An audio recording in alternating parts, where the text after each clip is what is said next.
No DQ Galaxy. We are live with a recap of Friday Night Smackdown for August 9th, 2024, featuring the return of Roman Reigns to SmackDown. We'll get to Roman Reigns in just a little bit. Shout out to everybody watching this, whether it's live or on demand. I very much appreciate your viewership and support. We kicked off SmackDown with a recap of SummerSlam, a video package, and then we had the undisputed Universal Champion Cody Rhodes come into the ring. He wanted to talk about his next challenger for the championship. But before he could go any further, we had the Bloodline minus Jacob Fatu come out to the ring. They interrupted Cody. Solo demanded his rematch from SummerSlam, but Cody was not interested. He said that Solo Sikoa could not get the job done. Solo's delusional. And at that point, the Bloodline surrounded the ring, but then Kevin Owens made the save. He had a couple of steel chairs. The Bloodline backed off. Solo said he'll take care of Cody Rhodes after he deals with Roman Reigns. Now, after this, Cody was not done talking. He wanted a match at Bash in Berlin with Kevin Owens. But Owens turned down the offer. Kevin Owens said that he hasn't earned a championship match. Cody brought up all of the sacrifices Owens has made in recent weeks and said even if the answer was no, he was going to speak with general manager Nick Aldis to have the match take place at Bash in Berlin. More on that in just a few moments. Nice opening segment here to kick off the show and set the tone, hype up the final segment. We had a tag team match. We had the Street Profits going up against Austin Theory and Grayson Waller. And this was a mini tournament to determine the challengers for the tag team titles. Street Profits cut a pre-match promo. It was a very basic tag team match with Street Profits getting the early upper hand, Montez Ford doing over the top rope, and then Theory and Waller took control after the commercial break. They worked over Dawkins. Ford got the hot tag, and we actually had a long, continuous camera shot, one camera shot that went like a minute. This has been done on Raw a few times over the past several weeks and months. But yeah, they're doing it on SmackDown now. Grayson Waller and Theory regained the upper hand for a while. But then Angelo Dawkins pounced Waller over the barricade, and then back in the ring, Ford and Dawkins, they finished off Theory with the Super Blockbuster. Street Profits advance in this mini tournament. More on the rest of the tournament in just a little bit. Match was fine, but it was very basic. We had Kevin Owens backstage with Nick Aldis, and Owens once again said he doesn't think he deserves the match. But then maybe Aldis was trying to purposely rile up Owens. Aldis said, well, maybe Roman Reigns will get the title match. And at that point, Owens got offended, brought up how Roman Reigns had to cheat to retain his title every time. And you could go in the locker room. Anybody there would be more deserving of a match. And Aldis said he doesn't need to go into the locker room. He sees the guy right there. And finally, Kevin Owens agreed to the match. It is official. Kevin Owens versus Cody Rhodes for the WWE Championship at Bash in Berlin. And Kevin Owens and Cody, both baby faces right now. That could very well change as we get into Bash in Berlin. Another filler match for Cody, much like AJ Styles, but it should be good. Maybe Owens turns heel here. Randy Orton is now focused on Gunther, and he's going to be part of Raw for the time being. I don't know if it's an official switch, but Randy Orton is scheduled for Monday's Raw heading into Bash in Berlin, and he was not on SmackDown. Make of that what you will. I like the match. I think it'll be fun in Berlin. I do not think Kevin Owens is winning the title, but it'll be entertaining for what it is. Psycho Jet Black sent in a $2 super chat, says, who had the best pounce, period, in wrestling? I think I just answered that super chat. I still have to go with Monty Brown, but Keith Lee had a hell of a pounce. I remember, I still recall the pounce he gave Adam Cole, sending Adam Cole into the crowd. That was maybe the all-time best pounce, but I think on a weekly basis, I would still go with Monty Brown. He had a really badass pounce back in the day. Keith Lee is up there, and Montez Ford has been doing it. It's pretty solid.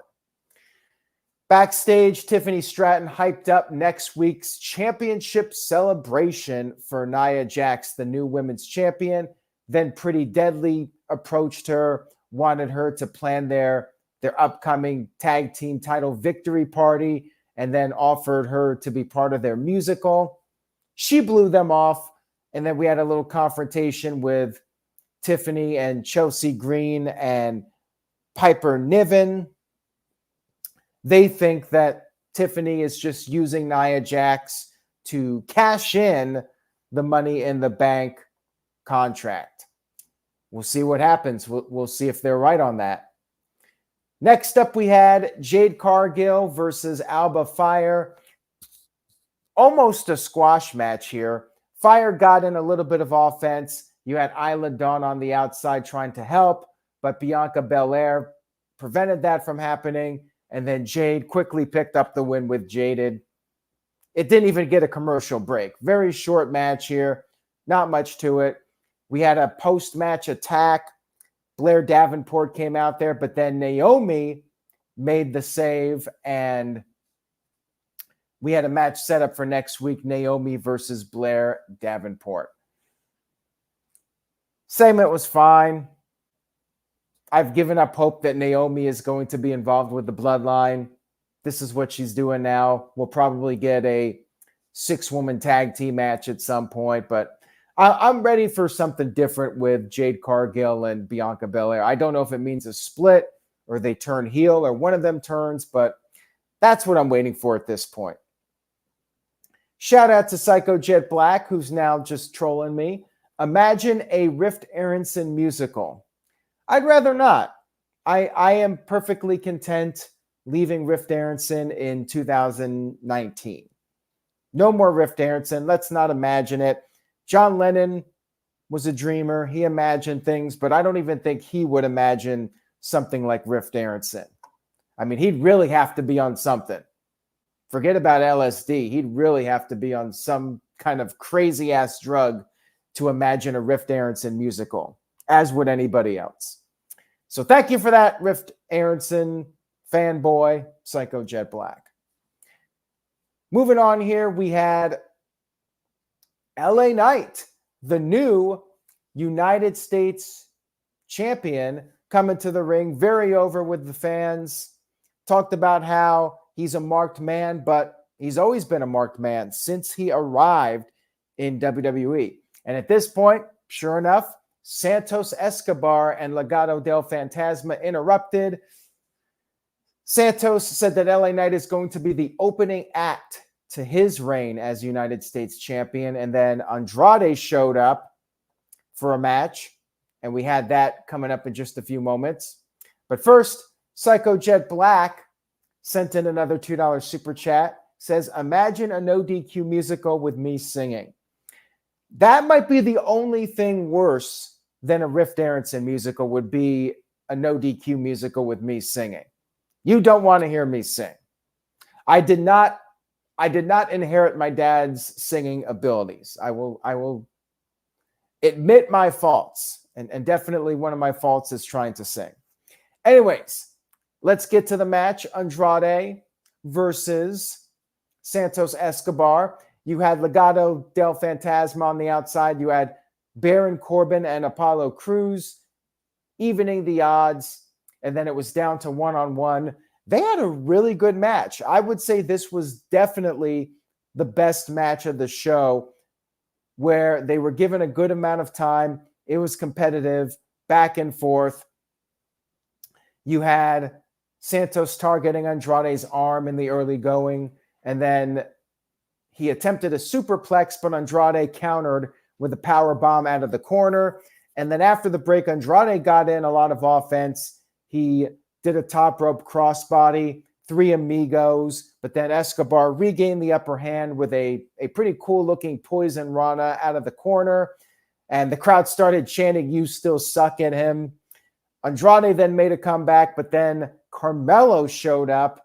Andrade knocked Carmelo off the apron, continued the offense, but could not put Santos away. And then Elektra Lopez got on the apron, and that allowed Carmelo to help out Santos, and then Santos was able to roll up Andrade and get the 1-2-3 victory. Now, no surprise here, Santos is LA Knight's first challenger, and the Carmelo-Andrade feud will continue for now. Maybe we'll get a 4-way. I could see them potentially doing a 4-way for the title, or maybe even a triple threat at some point, but figure these 4 guys will be in the mix going at it over the next couple months. That seems to be the direction. Match was really good. Definitely worth checking out if you missed it. We had a vignette for Giovanni Vinci, who is in fact still alive. He disappeared for a while, but he's coming back, and we'll see what happens. I mean, WWE reportedly is going to be doing a premium live event in Italy next year. Maybe Vinci's going to get that big push heading into 2025. We had DIY cut a pre-match promo for their encounter with Pretty Deadly. They talked about how their tag team titles were stolen, and they're going to do whatever it takes to get back the titles. This was going to be day 1 of their redemption. For whatever reason, they're not getting an instant rematch for the tag team titles, so sucks to be them. I guess Triple H doesn't like them that much. You know, he could always overrule whatever Nick Aldis's decision is, but he did not do that. DIY have to do it the hard way and earn that rematch. Before the match, though, we had a couple of segments. We had a very cool and touching tribute to the late Kevin Sullivan, the Taskmaster, former WCW star and booker. Some of you might remember the infamous Brian Pillman versus Kevin Sullivan strap match. I respect you, Bookerman. That was quite the segment. Taskmaster had a bunch of feuds over the years. Chris Benoit, they had some good matches. He had a storyline with Hulk Hogan, Dungeon of Doom, very over the top. It was entertaining, but cartoonish. He had some memorable moments, though. He'll definitely be missed. Very unique character, and a lot would argue that he was ahead of his time. Classy tribute from WWE. We had Theory and Waller backstage complaining to Nick Aldis, and then Theory suggested Waller versus Kevin Owens for next week, and Waller was not happy about this. So they're continuing this. I was wondering when this breakup was going to happen, and I guess this storyline's continuing where they each get the other one into trouble. So next week, Waller's going to be fed to Kevin Owens, and I guess that will continue the split between Theory and Waller. We had DIY versus Pretty Deadly, another basic tag team match.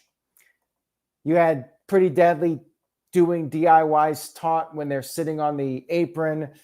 DIY took control, took advantage, came over the top with stereo dives, and then did their clapping, the pat on the back. And then after the commercial break, you had Pretty Deadly get the upper hand for a while. But then DIY made their comeback. Kit Wilson got taken out of the equation. And then Prince was finished off. DIY hit the Shatter Machine and then the Meet in the Middle. Got the 1-2-3 victory.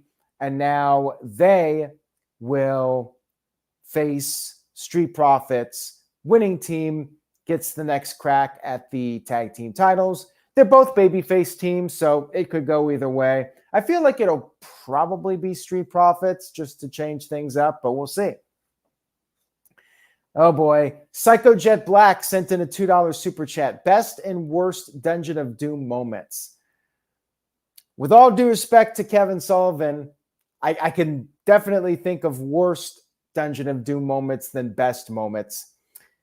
Worst moments would include them attacking Hulk Hogan in their chamber, and then the Yeti showing up at Halloween Havoc. The Yeti. And I guess this counts as a Dungeon of Doom moment. Paul White, the Giant, the Big Show, being knocked off the top of Cobo Hall in Detroit, and then coming back without a scratch for his main event match. Shaving off the mustache of Hulk Hogan is right up there.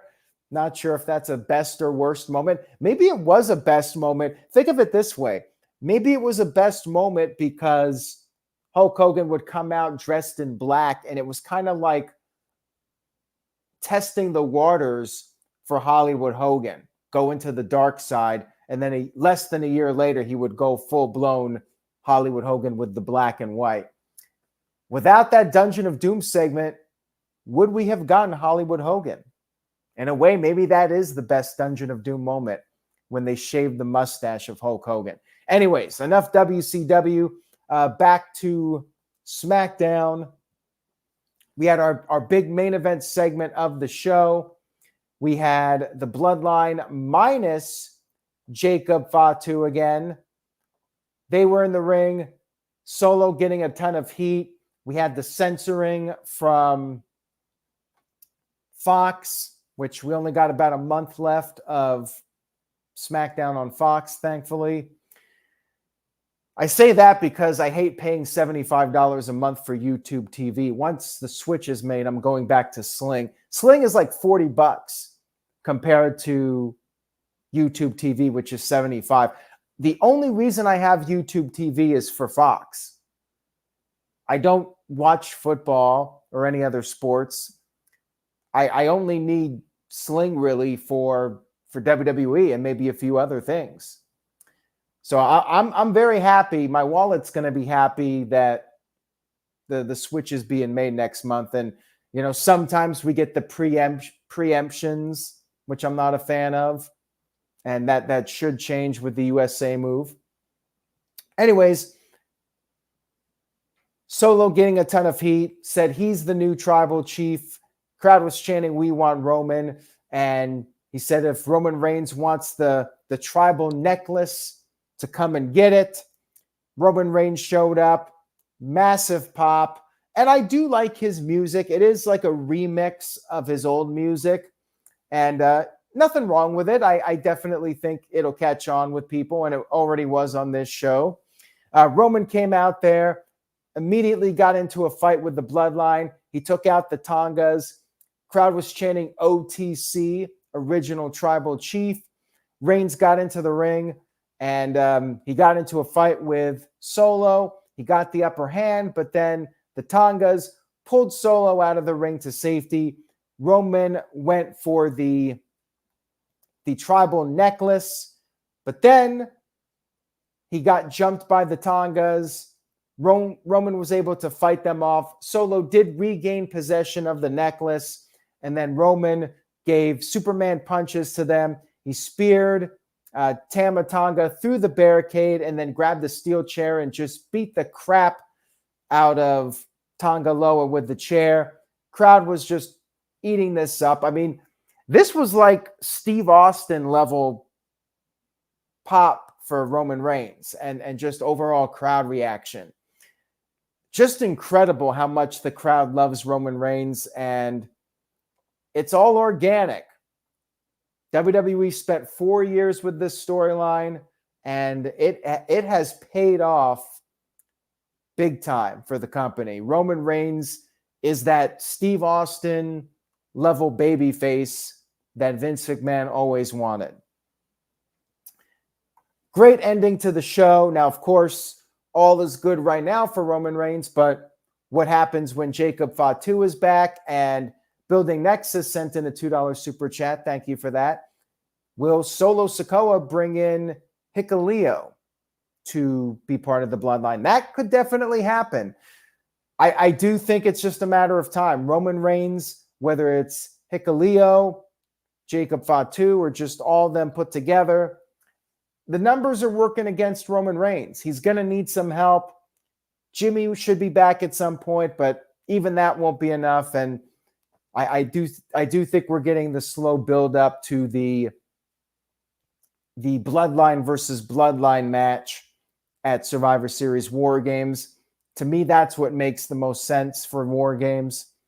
We'll probably get Roman Reigns versus Solo either at Bash in Berlin, or we'll get that match at Bad Blood. Maybe we'll get 2 matches, one at each show. But yeah, things are just starting to heat up here. Overall, enjoyable SmackDown. I give it a solid B. We had a few filler matches in the middle, but everything with Solo and Roman Reigns was strong. We set up Cody's match, and obviously that storyline is just getting started. We'll see how that plays out. No Bailey on this show, no Nia Jax, but her segment is coming next week. You know, you keep some stuff for next week. Nia's segment will be then. And yeah, things are looking pretty good as we wrap up the Fox era of SmackDown. They definitely have some time to let this storyline cook and build it up. Psycho Jet Black sent in a $2 super chat. Thank you for that, Psycho. Says, imagine a Tonga Loa musical. I've never heard him sing. I'm not going to knock the guy because maybe he's actually a really good singer. The Samoans are multi-talented. Perhaps he's a good singer. You never know. Anyways, guys, thank you for watching. I hope you enjoyed the live stream tonight. I don't think Hell in a Cell is going to be Roman versus Solo. I think that's going to be CM Punk versus Drew McIntyre. And if they're doing War Games with the Bloodline, you don't need a Hell in a Cell match with Roman and Solo. I would not be surprised if Roman and Solo get saved for Bad Blood, though, as the singles match. They already got the 2 world title matches set, and they typically only do like 5 or 6 matches for these B shows. I could see them holding off, and keep in mind that Roman's being advertised for the debut of SmackDown. They may take their time building up this storyline. Anyways, thank you all so much for watching. I very much appreciate it. If you liked the video, please give it a thumbs up. Tell a friend about the No DQ YouTube channel. No DQ Review returns on Sunday night. We will be back on Sunday night at least for a couple of weeks until we have the next pay-per-view or premium live event that interrupts. I'm sure we'll be talking about Roman Reigns and possibilities for where this storyline with the Bloodline is going. So make sure you guys tune in. 8 p.m. Eastern, 5 p.m. Pacific. The Rock, when's he coming back? What's he going to do? Stay tuned. Best show this week was Monday Night Raw, but SmackDown was still a solid show. Take care, everybody. Say yes to NoDQ.com, and I will see you all next time.